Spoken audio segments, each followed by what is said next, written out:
नमस्कार विद्यार्थी मित्रांनो, मी रोहित जाधव. एकाग्र अकॅडमीच्या यूट्यूब चॅनलवर तुमच्या सगळ्यांचं स्वागत आहे. तर आपण रिझनिंगची जी सिरीज चालू केलेली आहे, मॅथ्सचे पण काही टॉपिक आपण त्यामध्ये घेतलेले आहेत. तर रिझनिंग आपण कंटिन्यू करतोय आता. मॅथ्सचं एक आपण काल मला वाटतं आपण टाइम अँड डिस्टन्सचं जे घेतलेले आहे. तर तुमचा रिस्पॉन्स चांगला असेल तर मग पुढचे पण क्वेश्चन आपण घेऊ. तर मी तुम्हाला प्रत्येक चॅप्टरची एक ओळख आणि त्याच्याशी रिलेटेड क्वेश्चन करून देतोय. म्हणजे याने तुमचा अभ्यास होईल. तुम्ही यावर आधारित क्वेश्चन सॉल्व्ह करा. काही येत नसतील तर तुम्ही मला सांगा. हा नंबर तुम्हाला त्यासाठी दिलेला आहे की या नंबरवर तुम्ही ते शेअर करू शकता. जर तुम्ही शेअर केलं तर मग आपल्याला त्याचे पण सोल्युशन्स तुम्हाला मी सांगू शकतो. डायरेक्ट लेक्चरमध्ये मी तुमचा प्रश्न घेईल. तर आता इनपुट आउटपुट म्हणजे काय? इनपुट आउटपुट शब्द ऐकल्यानंतर आपल्याला कम्प्युटरची आठवण येते की कम्प्युटरचं काहीतरी असेल. तर कम्प्युटरचं नाहीये, याला मराठीमध्ये म्हणतात इनपुट म्हणजे आदान. आपण काहीतरी आदान केलं आणि त्यामुळे आपल्याला मिळालं प्रदान. आदान प्रदान या नावाने याला ओळखलं जातं. तर आता याच्याशी रिलेटेड क्वेश्चन कसे असतात, काय करायचं ते सगळं मी तुम्हाला सांगेल. तर यामध्ये कसं असतं की एखादा डेटा असतो आणि त्याला अरेंज केलेलं असतं वेगवेगळ्या प्रकारे. मग आता तो डेटा काही असू शकतो. तर आता आपण समजा नावं घेऊयात या ठिकाणी. समजा आता मी नावं घेतो रँडमली. इंडिया, पाकिस्तान, श्रीलंका. क्रिकेटमध्ये आपण असं लिहितो ना, इंडिया, पाकिस्तान, श्रीलंका. समजा साऊथ आफ्रिका आपण घेतलं, ऑस्ट्रेलिया आणि समजा मी घेतलं न्यूझीलंड. अशी ही नावं मी घेतली. आता ह्याला आपण म्हणणार इनपुट. हा माझा काय इनपुटचा भाग आहे. मी हे इनपुट दिलं, India, Pakistan, Sri Lanka, south Africa, Australia, New Zealand. आता याला मी अरेंज करणार. तर अरेंज करत असताना तुम्ही कुठल्याही थीमच्या आधारे याला अरेंज करू शकता. मग आता मी त्याला म्हणणार स्टेप 1. मराठीमध्ये आपण त्याला म्हणणार पायरी 1. स्टेप 1. आता स्टेप 1 मध्ये मी काय करतो, याला आपण अरेंज करू अल्फाबेटिकली. मग अल्फाबेटिकली अरेंज जर केलं तर पहिले काय येणार? ऑस्ट्रेलिया पहिले येणार. मग ऑस्ट्रेलिया पहिले येणार आणि बाकी सगळ्यांना मी तसंच्या तसं लिहिलं. India, Pakistan, Sri Lanka, south Africa, New Zealand. तर आता मी स्टेप 2 घेतो. आता स्टेप 2 मध्ये ऑस्ट्रेलिया जसंच्या जसा. आता ABCD EFGHI म्हणजे इंडिया. आता इथे कसं आहे, इंडिया स्वतःहून आलेलं आहे. मग त्याला मला अरेंज करायला नाही लागलं. इंडिया ऑलरेडी स्वतःहून आलेलं आहे. ABCD EFGHIJKLMN म्हणजे आता न्यूझीलंडला पुढे घ्यावं लागेल. मग बाकी जसं या जसं. पाक, श्रीलंका, साऊथ आफ्रिका. आता स्टेप 3.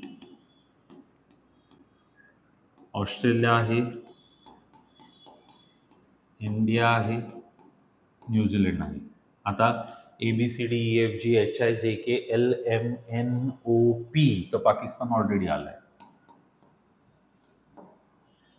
QRS. आता एस वाले दोन्ही आहेत. पण आता रूल नुसार तुम्हाला माहिती ए वाला पहिला आला पाहिजे. म्हणजे इथे SA येईल आणि इथे एस येईल. तर आता हे तुमचं झालं. तर याला आपण स्टेप 3 म्हणण्याऐवजी आता सगळे अरेंज झाले. तर याला आपण म्हणणार आउटपुट. मग हा आहे आपला आउटपुट. इनपुट दिला तुम्हाला आणि त्याचं आउटपुट मिळालं. इनपुटचं आउटपुट याला किती मिळाले? 3 स्टेपमध्ये हे झालं. तर आता हे तुम्हाला दिलं असेल प्रश्नामध्ये. म्हणजे हा तुमचा प्रश्न असेल. प्रश्नामध्ये ही तुम्हाला माहिती दिली आणि यावर आधारित तुम्हाला एक ते वाक्य देतील आणि त्याचं अरेंजमेंट आपल्याला याच्यानुसार करावं लागेल. म्हणजे आता समजा मी इथे वेगळी नावं दिली. आता वेगळी नावं दिली, समजा मी कशाची नावं घेतो, समजा फळांची नावं घेतली. मँगो, ॲपल,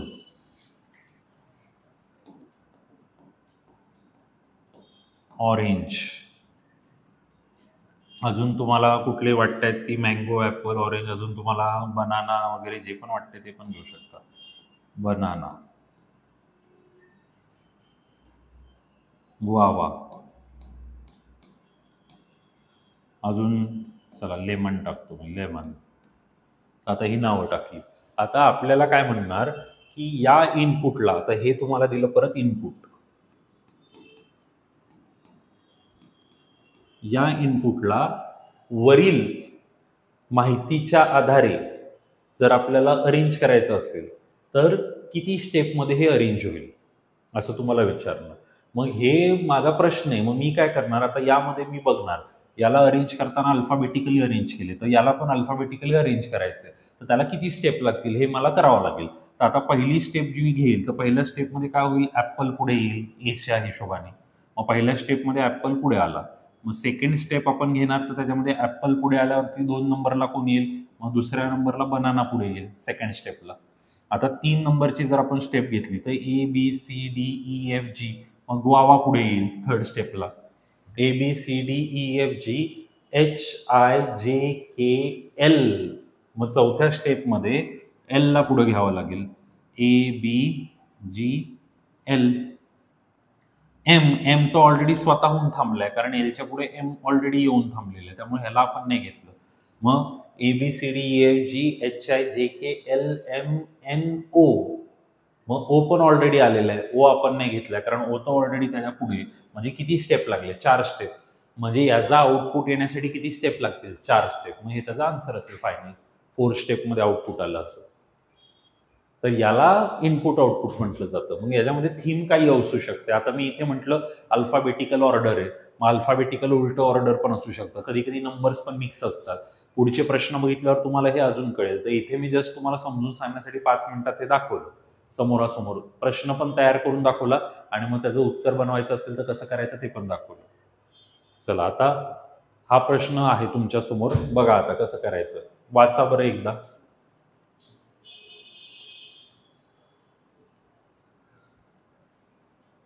इनपुट दिलेले तुम्हाला, झील फॉर अँड येल्लो बेंच स्टेड गोल ऑन. पायरी 1, पायरी 2, पायरी 3, पायरी 4 असं करत पायरी 7. आणि इथे म्हटलेलं आहे पायरी 7 ही या इनपुटची शेवटची पायरी आहे. पायरी 7 ही या इनपुटची शेवटची पायरी आहे.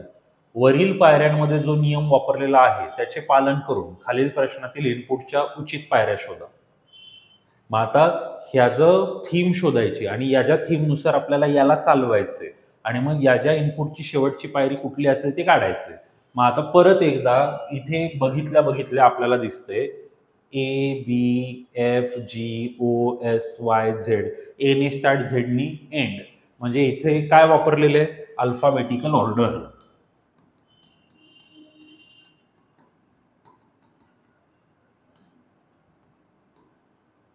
Alphabetical order. मग आता अल्फाबेटिकल ऑर्डर इथे यूज केलेला आहे. तर पहिले बघा, पहिले त्यांनी काय केलं, अँडला पहिले आणलं. झील फॉर येल्लो बेंच स्टेड गोल ऑन, जसं आहे जसं. अँड पुढे घेतल्यानंतर सेकंड बेंचला पुढे आणलं, झील फॉर येल्लो, बाकी स्टेड गोल ऑन, तसं आहे तसं. मग नंतर अँड बेंच आणि फॉरला पुढे आणलं, असं एक एकला ते पुढे आणतात. आता आपल्याला त्याच्याचनुसार हे करून दाखवायचंय. Your job is not very important to him. आता याच्यामध्ये ABCDचं जर आपण रचना केली, ABCDEFG, बघा ABCDEFGH. म्हणजे पहिल्या स्टेपमध्ये कोण पुढे येईल, H पुढे येईल, हिम पुढे आला, म्हणजे इथे फर्स्ट स्टेप झाली. ABCD, बाकी नाही ना काही, लक्षात घ्या. ABCDEFGHIJK, HI. मग आता I 2 पहिले इम्पॉर्टंट वाला येईल, मग H नंतर इम्पॉर्टंट आलं, HI. मग थर्ड स्टेपमध्ये H इम्पॉर्टंट आणि परत E झालं. म्हणजे ही झाली फर्स्ट स्टेप, ही झाली सेकंड स्टेप, ही फर्स्ट स्टेप, ही सेकंड स्टेप. थर्ड स्टेपमध्ये हा पुढे आला, HIJ. मग आता फोर्थ स्टेपमध्ये तुमचा काय येईल, J पुढे येईल. मग इथे फोर्थ स्टेपमध्ये तुमचा H आला, इम आला, ई झाला आणि J आला. HIJK, LMN, N पुढे आला फिफ्थ स्टेपमध्ये, HIMISJ आणि N. HIJKLMN OPQRST. सहाव्या स्टेपमध्ये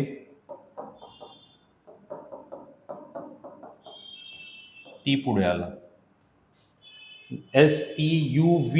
सातव्या स्टेपमध्ये V पुढे आला आणि मग U तर आपोआप असेल, म्हणजे याचं उत्तर येईल 7 step.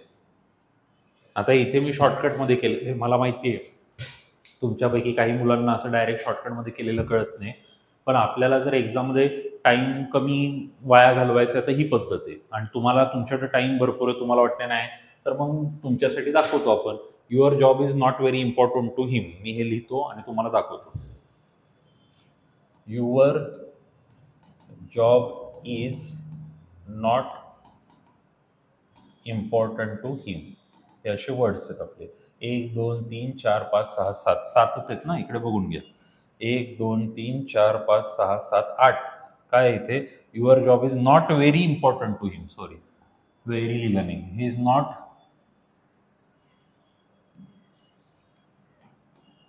Very important to him. हे असे, your job is not very important to him. आता आपल्याला फर्स्ट स्टेपमध्ये आता आपल्याला कोण पुढे घ्यायचं आहे, तर आपल्याला हिम पुढे येईल आपला, हिम. मग बाकी जसं आहे जसं, your job is not very important to. ही झाली फर्स्ट स्टेप. सेकंड स्टेपमध्ये हिम जसा आहे जसा, आता आपल्याला काय पुढे घ्यायचं आहे, इज मध्ये इम, एम पहिले जाईल कारण ABCD नुसार एम पहिले येतो. मग इम्पॉर्टंट पुढे आला, युअर असाच्या असा, जॉब असाच्या असा, इज असाच्या असं, नॉट व्हेरी आणि टू. ही झाली सेकंड स्टेप. थर्ड स्टेपमध्ये हिम जसा आहे जसा, इम्पॉर्टंट घेतला, पुढे आलं इज, इथे आलं युअर, इथे आलं जॉब, इथे आलं नॉट, इथे आलं व्हेरी, इथे आलं टू.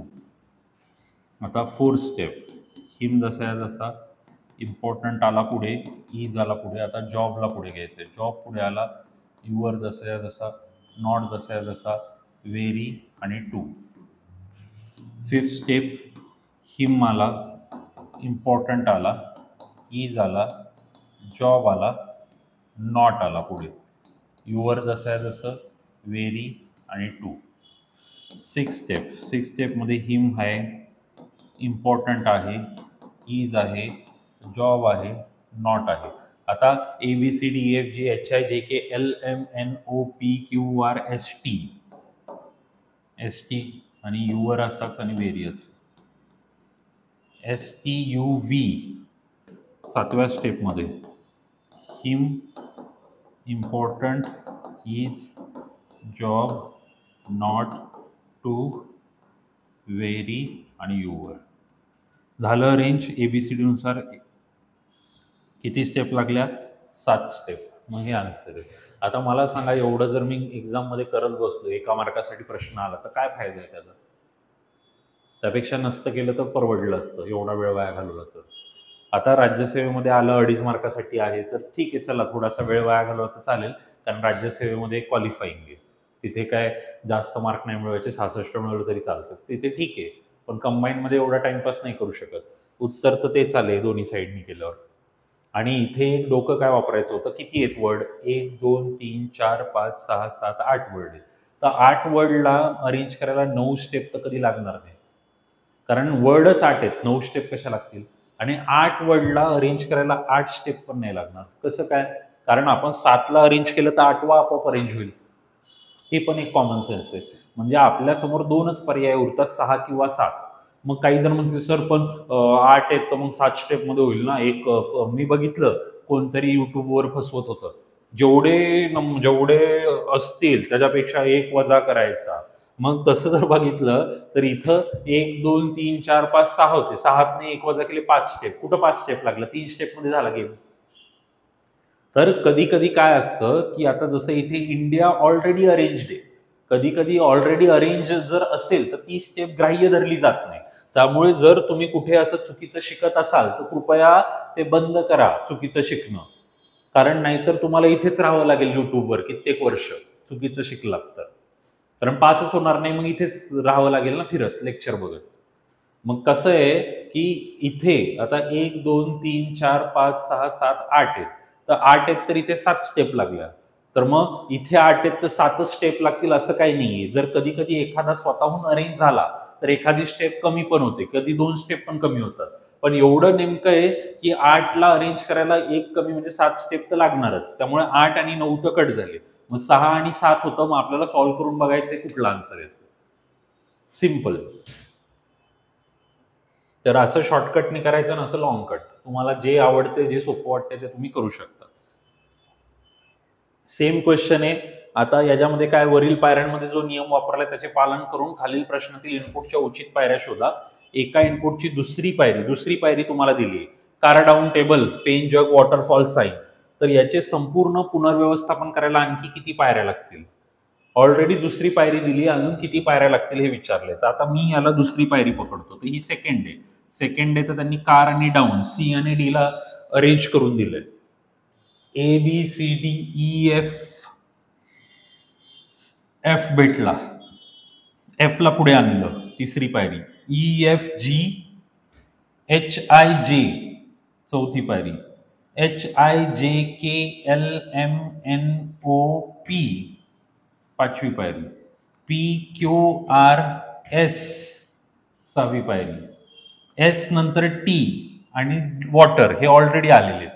म्हणजे मला टोटल 6 पायऱ्या लागतील. 2 पायऱ्या ऑलरेडी त्यांनी दिलेल्या आहेत, अजून किती लागतील? 4. हे झालं उत्तर. झालं. किती वेळ लागला? आणि मग बाकीचे म्हणतात खूप मोठा प्रश्न आहे, एवढा वेळ लागेल, असं होईल तसं होईल. जर टाइमपास केला तर खरंच वेळ लागेल. नीट समजून पटकन केलं तर लगेच होईल. आणि नाही समजत आहे तर त्यासाठीच ते लेक्चर बघताय. आणि नाही समजत आहे तर मग ते शॉर्टकट तसं पूर्ण लिहून करावं लागेल, जसं की मी इकडे दाखवलेलं आहे. मग हे असं करून पूर्ण लिहून बघावं लागेल तुम्हाला. मग स्टार्टिंगला जर तुमच्यासाठी हा चॅप्टर नवीन आहे, याच्या आधी कधीच याला बघितलं नाहीये, तर स्टार्टिंग फेजमध्ये तुम्हाला ते अलाउड आहे. तुम्ही लिहून करा काही क्वेश्चन, आणि एकदा तुमची प्रॅक्टिस झाली की मग शॉर्टकटमध्ये करायला सुरुवात करा. तुम्ही डिसाईड करा कसं करायचं. चला, आता हा तर काय वेगळा क्वेश्चन दिलाय. काय म्हणतात?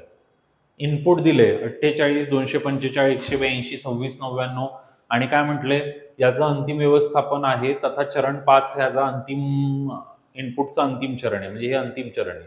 खालील इनपुटचा अंतिम आउटपुट प्राप्त व्हायला किती चरणांची आवश्यकता आहे, किती स्टेप्स लागतील?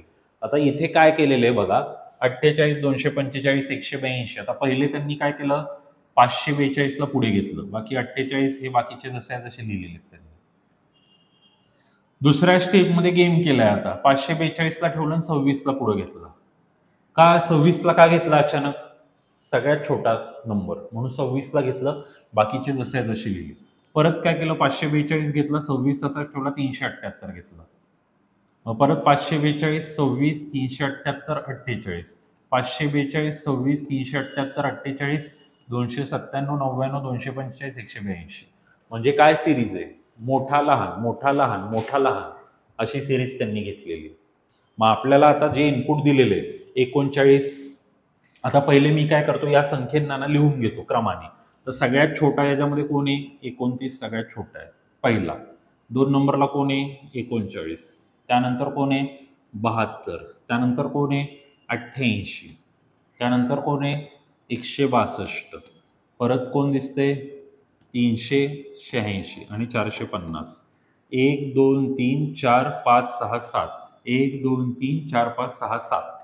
तर आता आउटपुट प्राप्त व्हायला किती पायऱ्यांची आवश्यकता आहे? आता जसं मी मगाशी तुम्हाला म्हटलेलं की 7 आहेत, तर 7 आहेत, तर मग एक पायरी कमी म्हणजे 6ची आवश्यकता असू शकते. 6चीच असेल असं नाही, हे लक्षात घ्या. एखादा स्वतःहून अरेंज झाला तर 5चं पण येऊ शकतं, पण 2 मध्ये अरेंज होणं शक्य नाही. एवढ्या मोठ्याला 2 मध्ये अरेंज कसं काय करणार?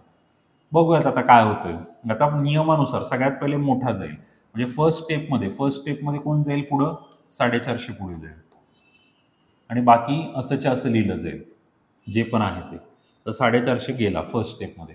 सेकंड स्टेपमध्ये छोटा घ्यायचा आहे, म्हणजे सेकंड स्टेपमध्ये 29 येईल, म्हणजे हा गेला, म्हणजे इकडचा गेला सेकंड स्टेपमध्ये, हा उडला. आता थर्ड स्टेपमध्ये कोणाला घ्यायला लागेल? 386 ला. तर 386 घेतला थर्ड स्टेपमध्ये, म्हणजे हा गेला थर्ड स्टेपमध्ये. आता फोर्थ स्टेपमध्ये कोणाला घ्यायला लागेल? 39 ला. पण 39 स्वतः येऊन आधीच उभा आहे, म्हणजे हा पण थर्ड स्टेपमध्येच काउंट झाला. ह्याला नाही करायचं, म्हणजे हा स्वतः आधीच येऊन उभा होता. झालं. मग आता त्यानंतर कोणाला घ्यायला लागेल? 162 ला. 162 आधी येऊन उभा नाही, त्याला आपण केलं उभा. मग ही स्टेप कुठली येईल तुमची? चौथी स्टेप येईल याची, 162 वाली. चौथ्या स्टेपमध्ये हा येऊन उभा राहिला. आता पुढच्या स्टेपमध्ये कोणाला उभा करायचं? 72 ला. मग 72 ला उभा करायला ही कुठली स्टेप आली? 5वी स्टेप, म्हणजे 72 घेतला. आणि 88 तर स्वतः येऊन उभा आहे, म्हणजे टोटल किती स्टेप लागल्या? 5 स्टेप. मग आता याच्यामध्ये उत्तर काय आलं? यापैकी नाही. मग आता ज्यांनी तो प्लॅन वापरला, खोटा युट्यूबरवाला, मोजा रे, किती आहेत? 1 2 3 4 5 7 7 मधनं 1 वजा करा, 6 आन्सर घ्या, टिक मारा. 2 सेकंदात उत्तर. 2 सेकंदात निगेटिव्ह मार्किंग. 2 सेकंदात निगेटिव्ह मार्किंग. मग असं का नाही आलं उत्तर? याच्या मागे रिझन काय होतं की यामधला 39 स्वतः येऊन बसलाय, त्याला तुम्ही नाही आणले.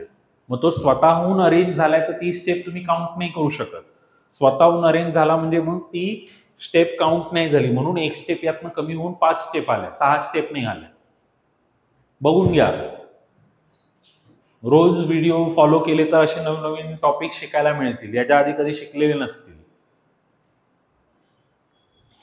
चेक करा, काय वाटते बघा, सांगा मला.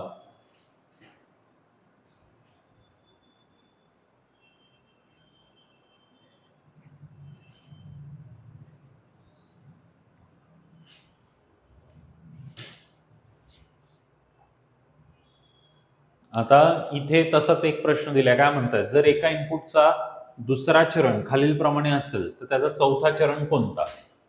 दुसरा चरण दिलाय तर म्हणतात चौथा चरण कोणता. आता दुसऱ्या चरण मध्ये काय दिलेलं आहे? 765, 42, 183, 289. तर आपल्या नियमानुसार काय आहे? 765 सगळ्यात मोठा आणि हा सगळ्यात छोटा, असे दोन झालेले आहेत. मग आता तिसऱ्या स्टेपमध्ये काय येईल? तिसऱ्या स्टेपमध्ये 542 पुढे येईल, म्हणजे 542 पुढे आलाय बघा, आलाय बरोबर. म्हणजे ही झाली फर्स्ट स्टेप, ही झाली सेकंड स्टेप. थर्ड स्टेपमध्ये कोण येईल? 542 पुढे येईल. आता चौथी स्टेप जर घेतली तर चौथ्या स्टेपमध्ये कोणी पुढे आला पाहिजे? 65, म्हणजे 65 आला पाहिजे चौथ्या स्टेपमध्ये. मग इथे 65, इथे 65 आहे, म्हणजे हा कट झाला बरोबर. मग आता 65 कट झाल्यावर त्याच्या समोर कोण असला पाहिजे? 183, 289, 110 आणि 350, जे की या स्टेपमध्ये दिसते. यामध्ये त्यांनी 65च्या पुढे 110 लिहिले.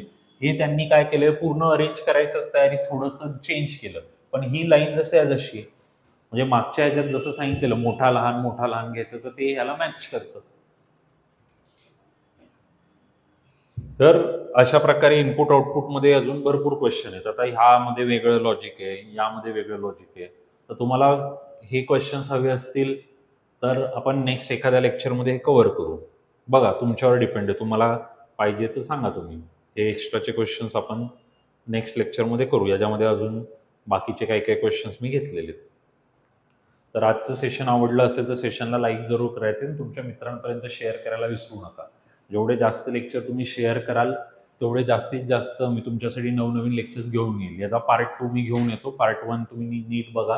पार्ट 2चे क्वेश्चन सेटन्समध्ये आहेत, त्याच्यामध्ये थोडे वेगळे लॉजिक्स आहेत, तर ते मी नंतर या लेक्चरच्या दुसऱ्या दिवशी म्हणजे उद्या तुम्हाला मिळून जाईल. चला, धन्यवाद सगळ्यांना. भेटूयात नेक्स्ट लेक्चरमध्ये.